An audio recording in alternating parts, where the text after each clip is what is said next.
한국은 문자도 없어서 중국의 한자를 도용해서 사용했잖아요. 여기 한 중국인 여성이 한자의 우수성을 강조하며 전 세계인들이 가장 많이 사용하는 언어가 중국어라며 흥분하고 열을 올리는 여성이 있는데요. 무슨 일인지 알아보겠습니다. 오늘 내용은 해외 커뮤니티에 올라온 사연을 재구성한 이야기입니다. 사랑하는 여러분, 구독과 좋아요는 힘이 됩니다. 안녕하세요. 저는 캐나다에 살고 있는 엘리자베스라고 합니다. 저는 토론토에 위치한 법인회계 사무실에서 10년째 일을 하고 있는 베테랑 회계 담당 전문가예요. 저희 사무실은 자영업과 법인 기업들의 세무를 담당하다 보니 마치 유엔처럼 다양한 국적과 문화적 배경을 지닌 사람들로 가득하며 하루하루가 새로운 학습과 교류의 기회가 되는 곳이죠. 최근 몇 년간 전 세계적으로 K문화가 인기를 얻으면서 한글에 대한 관심이 많이 증가했습니다. 특히 젊은 동료들 사이에서 한국 드라마와 K-팝이 인기를 끌면서 한글 학습에 대한 관심이 높아지고 있는데요. 최근에 한글이 우리 사무실의 새로운 언어가 되었답니다. 어떻게 그럴 수 있냐고요? 그건 바로 K-팝과 한국 드라마 덕분이죠. 이제 저희 팀 회의가 K-드라마를 논의로 회의가 시작되는 건 일상이 되었어요. 마치 우리가 사무회계 대신 드라마 작가가 된 것 같았죠. 한글의 세계적 확산은 매우 흥미로운 현상인 것 같아요. 이는 언어 전파를 넘어서 문화적 가치와 예술적 아름다움이 글로벌 커뮤니티에서 어떻게 수용되고 있는지를 보여주는 예라고 생각됩니다. 한국 드라마와 K-팝이 전 세계적으로 사랑받으며 많은 사람들이 한글을 배우고자 하는 열망을 가지고 있더라고요. 한글을 통해 그들은 자신이 좋아하는 한류 콘텐츠를 더 깊이 이해하길 원하고 있었어요. 혹시 코카콜라가 전격적으로 그들의 제품에 한글을 도입하기로 한 뉴스를 보신 적이 있나요? 아마도 한글의 매력에 푹 빠진 코카콜라가 대단한 일을 해낸 것 같아요. 그들이 한글로 디자인된 코카콜라 캔을 출시했다는 거예요. 상상해보세요. 한글이 적힌 코카콜라 캔이 전 세계에서 팔리고 있다니 마치 K-팝 스타가 된 기분이죠. 이건 마치 팝콘을 먹다가 금덩이를 발견한 기분이랄까요? 아니, 콘서트에서 바로 앞줄에 앉은 것 같은 기분이죠. 2024년 2월 20일 코카콜라는 한글 디자인 제품을 출시했는데요. 이건 코카콜라 역사상 처음으로 특정 국가의 언어로 표기된 제품이 전 세계적으로 판매되는 사례라고 합니다. 그리고 한글로 표기된 제품이 미국, 일본, 프랑스 등 36개국에서 판매된다고 합니다. 제품에는 영어 로고와 함께 코카콜라라고 한글로 적혀 있고 캔 디자인에는 한국의 전통 문양인 태극과 화문이 새겨져 있어요. 이걸 보고 누가 한글이 멋지지 않다고 할 수 있을까요? 이건 마치 모나리자가 셀카를 찍은 것 같은 레벨의 예술이죠. 하지만 코카콜라는 여기에서 멈추지 않았죠. 그들은 K-팝에서 영감을 받은 코카콜라 제로 K-웨이브라는 제품도 출시했어요.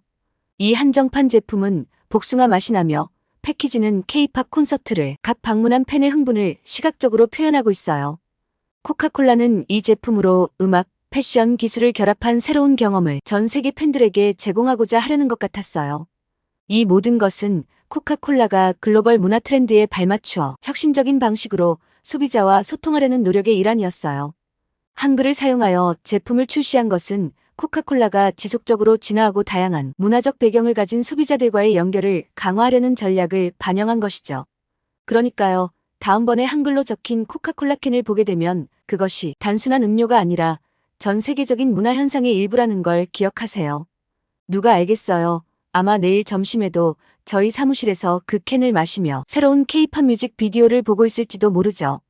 그리고 누군가가 한글로 적힌 캔을 보며 이건 뭐야 라고 물을 때 우리 모두는 미소 지으며 말할 수 있겠죠. 그건 바로 한글 마법이야 라고 자신 있게 말을 할 겁니다. 한 번은 토론토의 한 공원에서 제가 마치 한국 드라마의 주인공처럼 휴대전화를 들여다보며 유창하게 한국어로 통화를 하고 있었어요. 그 모습을 지나가던 한 현지인이 본 거죠. 그 현지인은 제게 다가와서 조심스럽게 말을 걸었습니다. 안녕하세요. 혹시 예전에 한국에서 김치볶음을 하셨나요? 제가 놀라서 아니요. 왜요? 하고 물었더니 그분이 말하길 발음이 너무 김치하셔서요. 제 한국어가 그 정도로 자연스럽다 보니 사람들은 제가 한국에서 태어나고 자란 줄 알더라고요. 심지어 한 번은 한글을 유창하게 읽는 걸 보고 한국 사람이 당신 우리나라 사람 맞죠? 제대로 된 한국 사람 맞죠? 하며 저를 꼬집어 본 적도 있었죠.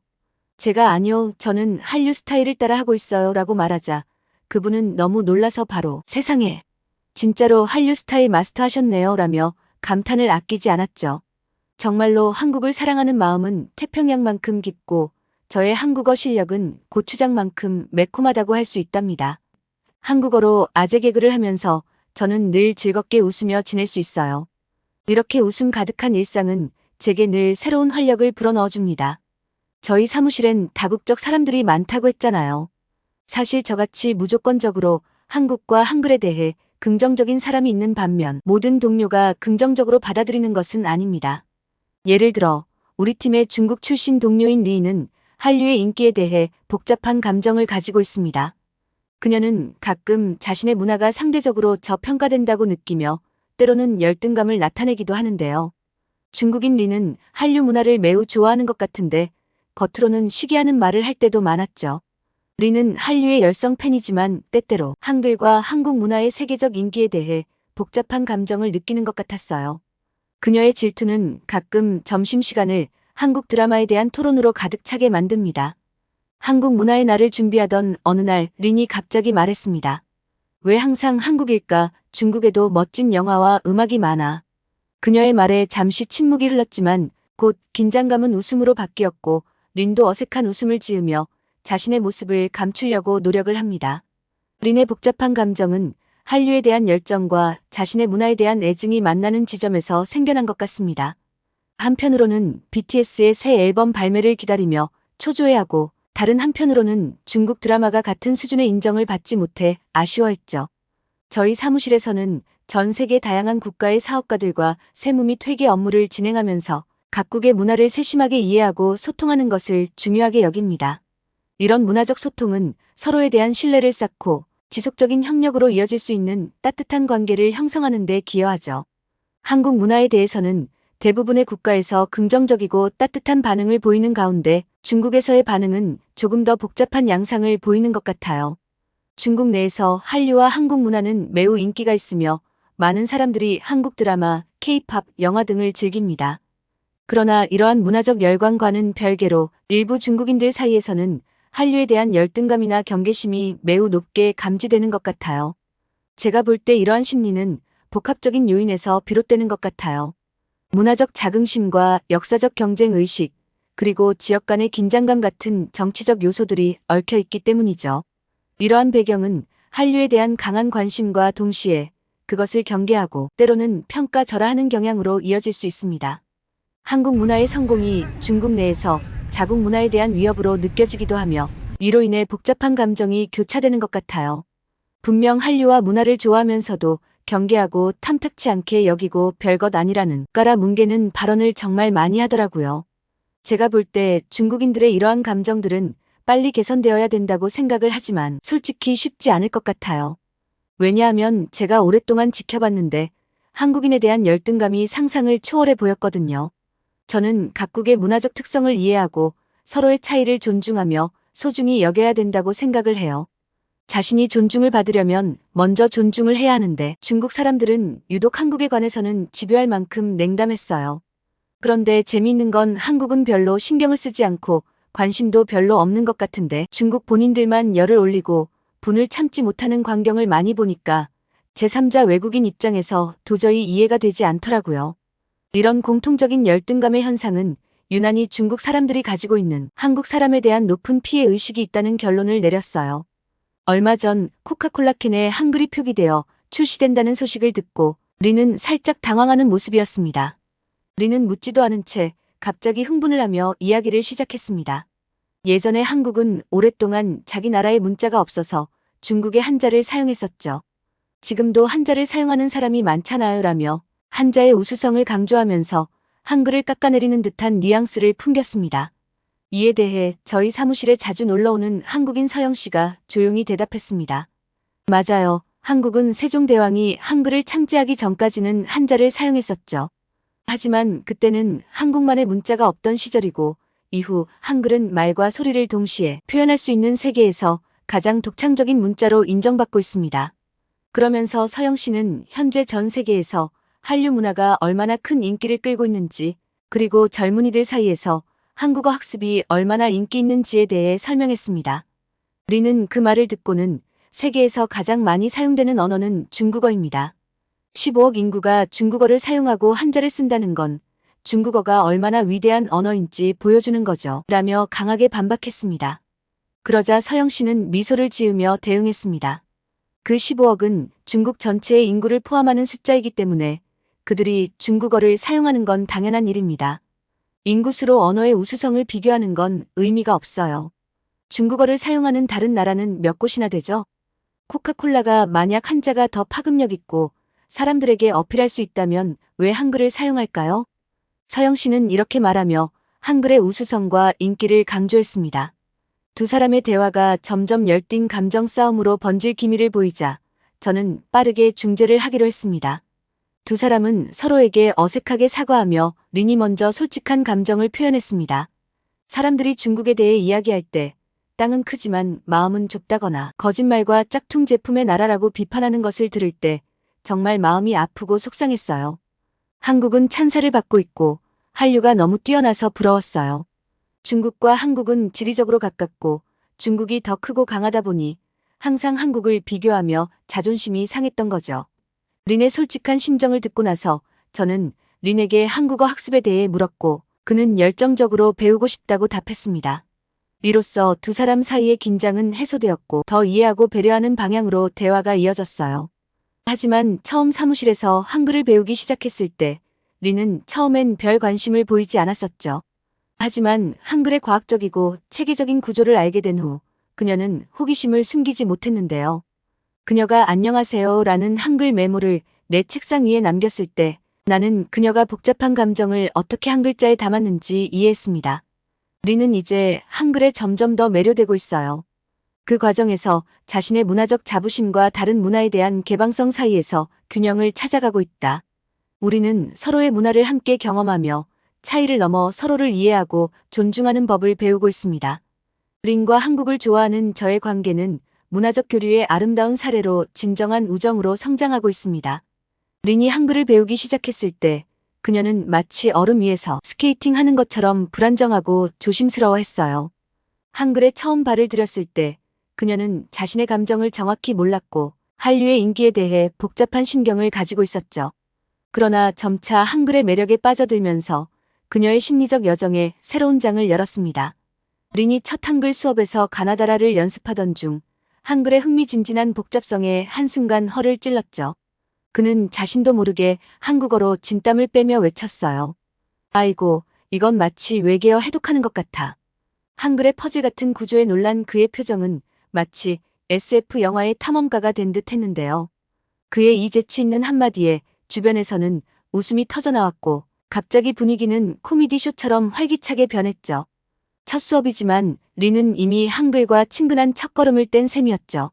이런 시작으로 린은 한글의 아름다움에 한 걸음 더 다가선 것을 느꼈습니다. 한글을 배우며 린은 자신의 감정을 조금씩 정리하기 시작했어요. 처음에는 한국의 국제적 찬사에 질투를 느꼈지만 한글의 과학적이고 체계적인 구조에 감탄하며 그 감정을 극복했습니다. 이렇게 멋진 언어를 만든 세종대왕은 정말 천재였다라고 생각하며 린은 한국 문화에 대한 존경심을 키우기 시작했습니다. 특히 한글로 자신의 첫 한국 드라마 리뷰를 작성했을 때 린의 변화가 두드러졌는데요. 내가 한국 드라마의 마니아가 될 줄이야 라고 농담하며 그녀는 한글을 능숙하게 사용하고 있었습니다. 이제 한글은 단순한 언어가 아니라 새로운 문화와의 연결고리가 되었죠. 한글을 배우면서 린의 사회적 네트워크는 크게 확장되었어요. 한글 학습 모임에서 만난 친구들과 한국 식당에서 식사를 하거나 K-팝 댄스 파티에 참석하는 것이 그녀의 취미가 되었습니다. 한국 문화의 다양한 측면을 경험하며 그녀는 자신의 심리적 변화를 더 깊이 이해하게 되었습니다. 린이 한글을 통해 겪은 심리적 변화는 언어 학습을 넘어 문화 간의 벽을 넘는 중요한 발걸음이 되었습니다. 이제 그녀는 한국을 경쟁자나 비교 대상이 아닌 존중하고 배울 가치가 있는 독특한 문화로 인식합니다. 한글 학습은 다른 문화를 이해하고 존중하는 새로운 시각을 선물했고 린은 자신의 문화적 정체성을 재발견하며 한국에 대한 진정한 존경과 애정을 품게 되었습니다. 그리고 몇 달 전 저와 몇몇 친구들은 한글 도전기라는 콘텐츠를 유튜브에 올렸어요. 기본 한글 읽기부터 시작해 가장 어려운 한국어 속담 발음에 도전했는데요. 많은 사람들이 관심을 보여주었고 우리의 발음 실수에 크게 웃었습니다. 영상에서 하이라이트는 제가 잘못된 속담을 만들어낸 순간이었습니다. 예를 들어 개구리 올챙이적 생각한다를 개구리 새끼 고기적 생각한다로 잘못 발음했는데 이 부분이 엄청난 반응을 얻었죠. 조회수는 수십만 회를 넘었고 댓글 섹션은 한글 교정과 함께 웃음과 격려로 가득 찼습니다. 이러한 재미있는 시도는 한글에 대한 관심을 더욱 증가시켰는데요. 실제로 저희 채널을 통해 한글을 처음 접한 많은 구독자들이 한국어 학습에 본격적으로 참여하기 시작했습니다. 그중 일부는 이제 한글을 사용하여 간단한 문장을 작성할 수 있을 정도로 발전했어요. 전 세계 많은 사람들이 한글을 배우려는 이유 중 하나는 그 과학적이고 체계적인 설계 때문입니다. 한글의 모음과 자음 조합의 독특한 구조는 학습자가 읽기와 쓰기를 빠르고 쉽게 배울 수 있게 합니다. 또한 한국 문화 콘텐츠가 전 세계적으로 인기를 끌면서 이 언어에 대한 관심은 계속 커지고 있습니다. 한글 학습이 저희 사무실에서도 인기를 끌고 있습니다. 일부 동료들은 K-팝 가사를 따라 부르기 위해, 다른 이들은 한국 드라마를 자막 없이 이해하기 위해 한글을 배우고 있죠. 심지어 한글 사용은 우리 팀의 월간 빌딩 활동으로 정착되었습니다. 또한 저희 사무실에서는 한국 문화에 대한 관심도 커지고 있습니다. 점심시간에 한국 드라마에 대해 이야기하며 분위기가 활기차고 새로운 K-팝 뮤직비디오가 나올 때마다 함께 보는 것이 우리 팀의 새로운 전통이 되었어요. 이러한 콘텐츠는 동료들 사이에서 자연스럽게 한글에 대한 관심을 유발하여 일부는 스스로 한글을 배우기 시작했습니다. 한글의 전 세계적 확산은 언어의 매력과 전 세계 사람들의 열정적인 공유와 즐김에서 비롯되었습니다. 이 과정을 통해 우리는 서로의 문화를 더 깊이 이해하고 존중하게 되었어요.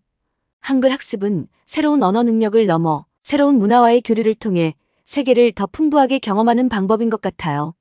이는 언어 전파를 넘어서 문화적 가치와 예술적 아름다움이 글로벌 커뮤니티에서 어떻게 수용되고 있는지를 보여주는 예입니다. 한국 드라마와 K-팝이 전 세계적으로 사랑받으며 많은 사람들이 한글을 배우고자 하는 열망을 가지게 되었어요. 이를 통해 그들은 자신이 좋아하는 콘텐츠를 더 깊이 이해하길 원하고 있고요. 전 세계 교육기관들이 한글의 인기에 힘입어 한국어 강좌를 새롭게 개설하고 있다고 합니다. 유럽, 북미 심지어 남미에 있는 대학들도 한국어 프로그램을 시작하여 학생들에게 다양한 학습 기회를 제공하고 있다고 하는데요. 이는 한글이 단순한 문자를 넘어 문화와 연결된 깊은 의미를 가진 언어로 인식되기 시작했다는 증거라고 보입니다. 한글은 구조적 특성 때문에 많은 언어학자와 교육자들의 관심을 받고 있다고 합니다. 한글은 과학적이고 체계적인 설계로 인해 배우기 쉬운 언어로 평가받고 있거든요. 이러한 특성은 전 세계 사람들이 한글을 배우는데 큰 매력을 느끼게 하며 다른 언어보다 빠른 성취감을 제공한다고 생각해요. 전 세계 많은 사람들이 한글을 배우고자 하는 이유 중 하나는 그 과학적이고 체계적인 설계 때문인 것 같아요. 한글의 독특한 구조 덕분에 학습자들은 읽기와 쓰기를 빠르고 쉽게 배울 수 있거든요. 또한 한국 문화 콘텐츠가 전 세계적으로 인기를 끌면서 이 언어에 대한 관심도 계속해서 증가하고 있어요. 제가 생각할 때 한글의 전 세계적 확산은 언어 전파를 넘어 글로벌 커뮤니티가 한 나라의 문화와 가치를 어떻게 받아들이고 서로를 이해하며 연결될 수 있는지 보여주는 중요한 지표인 것 같아요.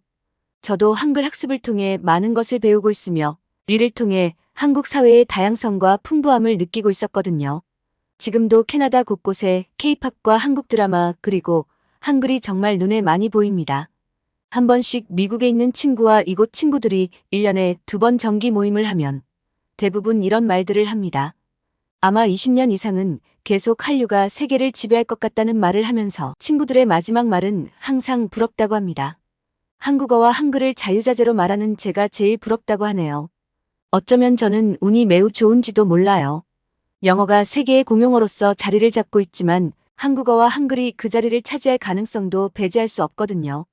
왜냐하면 한국은 불가능이라는 단어를 모르기 때문입니다. 저의 얘기는 여기까지였습니다.